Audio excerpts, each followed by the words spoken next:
दर्शकों, आज मेरे साथ बहुत ही खास मेहमान मौजूद हैं। इनका नाम है मार्गरेट मैक्लॉड। ये यूएस स्टेट डिपार्टमेंट की हिंदुस्तानी प्रवक्ता हैं और ये दूसरी या तीसरी बार है जब हमें इनका इंटरव्यू करने का मौका मिला है। ये सीधा हमारे साथ लंदन से इस वक्त जुड़ रही हैं। Margaret, thank you so much, बहुत बहुत शुक्रिया आपका हमारे साथ जुड़ने के लिए। आपका धन्यवाद। मार्गरेट, मेरा पहला सवाल आपसे है। एक एक क्लिप है, जो प्रेसिडेंट ट्रम्प, राष्ट्रपति ट्रम्प की प्रेस सेक्रेटरी हैं कैरोलिना लेविट, उनका एक क्लिपिंग है जो कि इंडिया में बहुत वायरल हो रहा है, जिसमें वो ये बोल रही हैं कि कोई भी दूसरे देश का नागरिक अगर अमेरिका में 30 दिन से ज्यादा रह रहा है तो उसको अपने आप को रजिस्टर कराना पड़ेगा। अमेरिकी सरकार को इसकी सूचना देनी पड़ेगी। तो भारत में इसको लेके काफी कंफ्यूजन है कि क्या जो लोग H1B वीजा पे काम कर रहे हैं अमेरिका में, या और किसी कैटेगरी के वीजा पे काम कर रहे हैं जो कि लीगली अमेरिका में रह रहे हैं, जिनके दस्तावेज ऑलरेडी अमेरिकी सरकार के पास है, क्या उन्हें भी रजिस्टर करना पड़ेगा? तो आप अगर थोड़ी सी इस पे क्लैरिटी हमें दे सके। हम्म, तो ये नीति हमारे सुरक्षा मंत्रालय, डिपार्टमेंट ऑफ होमलैंड सिक्योरिटी की है, और वो एलियन रजिस्ट्रेशन एक्ट के तहत हो रहा है। हम्म। मैं आपको एक साइट भेज दूंगी, हम्म। ताकि आप इसका रुजू कर सकते हैं। लेकिन जो साइट पर लिखा गया है वो ये है कि जो भी विदेशी अमेरिका में है वो 30 दिन के अंदर ही उसका रजिस्ट्रेशन करना चाहिए।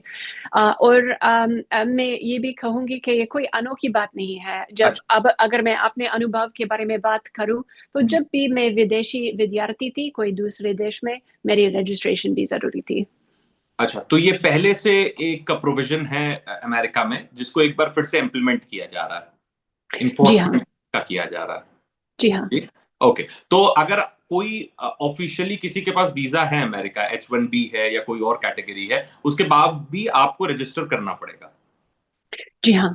जी, ये इस पे क्लैरिटी चाहिए थी, क्योंकि ये बहुत सारी क्वेरीज हमारे पास ये आई थी कि जिनके पास वीजा है क्या उन्हें भी रजिस्टर करना है। दूसरा मेरा सवाल मार्गरेट आपसे ये है कि राष्ट्रपति ट्रंप का यूनिवर्सिटीज पे क्रैकडाउन हो रहा है। मतलब ऐसा बताया जा रहा है कि भाई यूनिवर्सिटीज में जो लोग हैं, जिन्होंने जो हमास को सपोर्ट करते हैं या किसी भी तरह की उग्रवादी विचारधारा को सपोर्ट करते हैं, तो उनको डिपोर्ट किया जा रहा है, या वो खुद एप्लीकेशन में जाके खुद को सेल्फ डिपोर्ट कर रहे हैं। इसी सीरीज में दो भारतीयों के भी नाम आए थे बीच में, एक ने सेल्फ डिपोर्ट किया और एक को डिपोर्ट किया गया। आपसे प्रतिक्रिया जानना चाहूंगा, क्योंकि जो अमेरिका फ्री स्पीच की बात करता है, तो ये एक बड़ी थिन लाइन होती है किसी एक विचारधारा को सपोर्ट करना, और क्या साक्ष्य हैं कि वो इस विचारधारा से उनका कोई आतंकी संगठन से कोई इसका लिंक है या नहीं है, या वो किसी विचारधारा को सपोर्ट करते सिर्फ इतना ही है। तो क्या इसकी प्रॉपर जांच की जा रही है, उसके बाद सरकार निर्णय ले रही है, या ये कैसा है? थोड़ा समझाइए हमारे दर्शकों को। हम्म। तो वीजा किसी का हक नहीं है, जैसे हमारे सेक्रेटरी रूबियो ने कहा। वीजा का मतलब बस ये है कि अमेरिका मेहमान के हैसियत से आने की इजाजत है। और वही अर्जी फॉर्म में अलग अलग सवाल हैं, जिनमें एक है, क्या आप आतंकवादी ग्रुपों का समर्थन करते हैं? हम्म।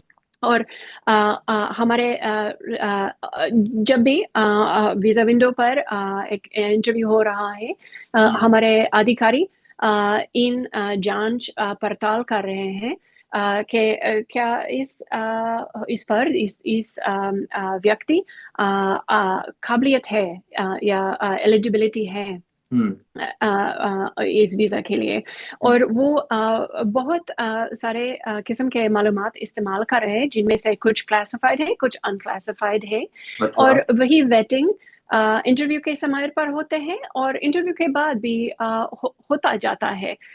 जब तक वो वीज़ा जारी है, उसकी जब तक उसकी अवधि जारी होती है, उसकी वेटिंग होते हैं।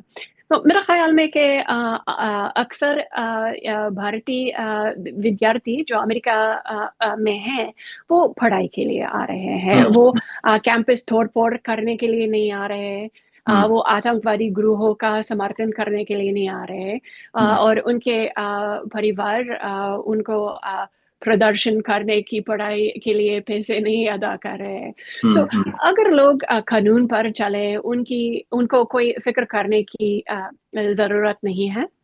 हम्म। लेकिन ये पैगाम, ये संदेश भी साफ कहना चाहती हूँ कि अगर कोई अमेरिकी कानून का उल्लंघन करे तो उनको उसकी सजा का सामना करना पड़ेगा।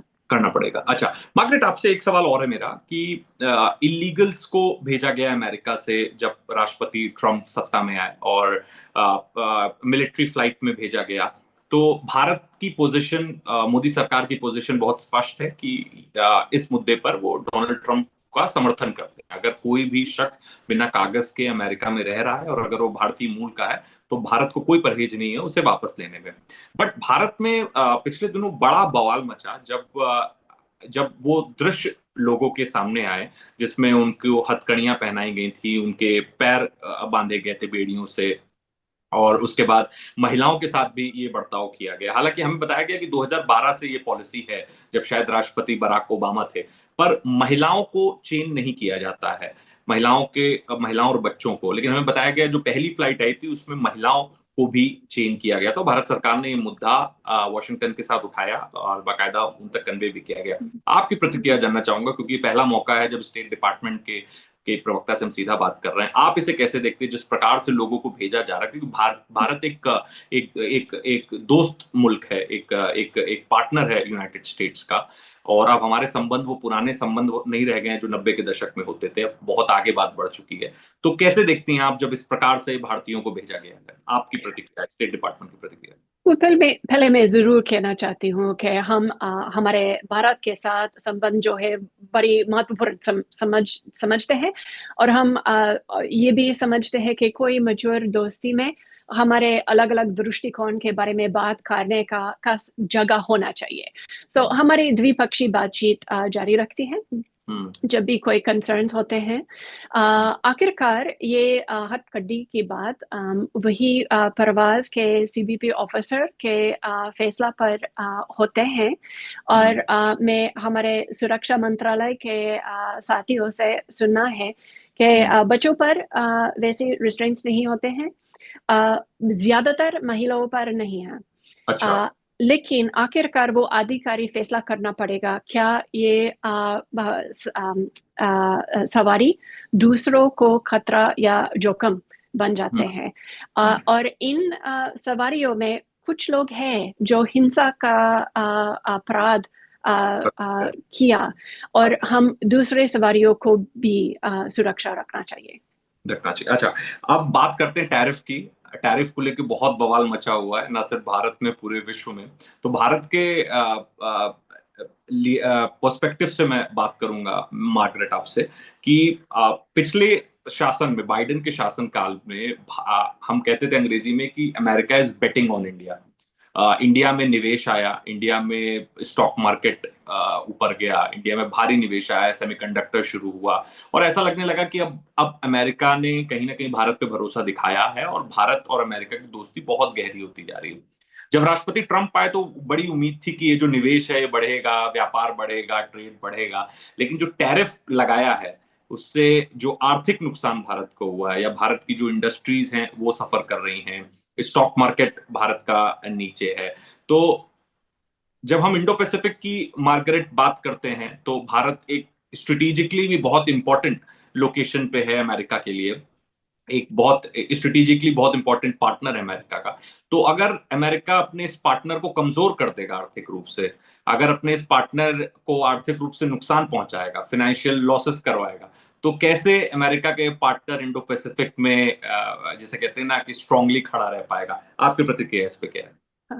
तो हम देखते हैं कि इंडो पैसिफिक क्षेत्र में इंडिया के बहुत महत्वपूर्ण भूमिका अदा कर रही हैं, और हम उनके साथ हमारे मुश्तरका मुफादात, हमारे दोनों देशों की राष्ट्रीय हित में सहयोग करना चाहते हैं। अगर हमारे शिखर सम्मेलन प्रधानमंत्री मोदी जी और राष्ट्रपति ट्रंप के बीच की बातचीत और उनके बयानों में देखे, हम देखते हैं कि इस प्रशासन में भी अमेरिका भारत के साथ सहयोग बढ़ाना चाहते हैं। हमारे अच्छा। हम बड़े पैमाने पर सहयोग करें, अगर वो चाहे वो एडवांस टेक्नोलॉजी है, रक्षा के निवेश में या व्यापार में।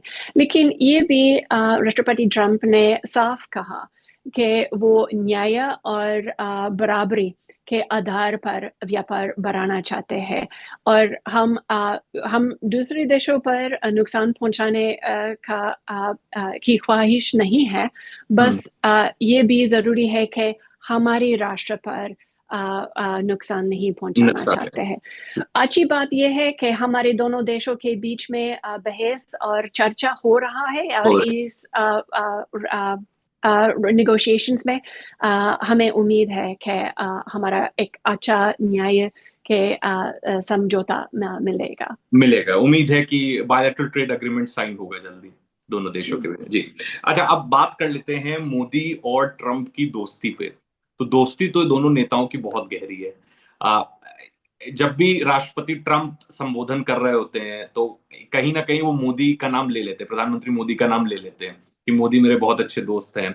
जब वो चुनाव भी लड़ रहे थे तब भी उन्होंने कई बार मोदी जी का नाम लिया कि मोदी मेरे बहुत अच्छे मित्र हैं। तो ये जो दोस्ती है ये क्या कहलाती है, और क्या इस दोस्ती का असर दो देशों के रिश्तों को मजबूत करने में दिखेगा, इसका रिफ्लेक्शन इस दोस्ती का? क्योंकि अभी तक अगर अगर खरी बात करें तो रिफ्लेक्शन कुछ दिखा नहीं है खासा रिश्तों पर। बातें हो रही हैं, ट्रंप प्रधानमंत्री मोदी की बात तो करते हैं कि मेरे बहुत अच्छे दोस्त हैं, पर अभी तक वो कुछ दिखा नहीं। तो क्या आने वाले महीनों में देखने को मिलेगा? क्या जब राष्ट्रपति उम्मीद जताई जा रही है वो इस साल वो भारत आएंगे क्वाड मीटिंग के लिए, उस बारे में थोड़ा बताइए।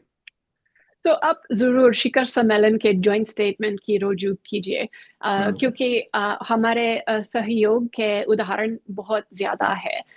मैं ये नहीं कहूंगी कि वो बस सिर्फ बात है। राष्ट्रपति ट्रंप ने खुद कहा कि वो प्रधानमंत्री मोदी जी एक दोस्त देखते हैं, और भारत के साथ हमारे सहयोग बहुत है।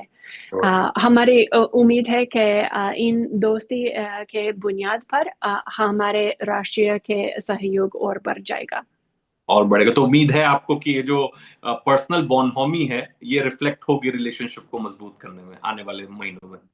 जी, thank you so much Margaret, बहुत बहुत शुक्रिया हमसे बात करने के लिए, वक्त निकालने के लिए। और हम एक बार फिर आपसे विनती करेंगे कि आगे भी वक्त निकालिए हमारे लिए, और हिंदी के दर्शकों के लिए आप समझाइए कि स्टेट डिपार्टमेंट की क्या नीति है, क्या स्टैंड है अलग अलग मुद्दों पर। बहुत बहुत शुक्रिया। आपका धन्यवाद।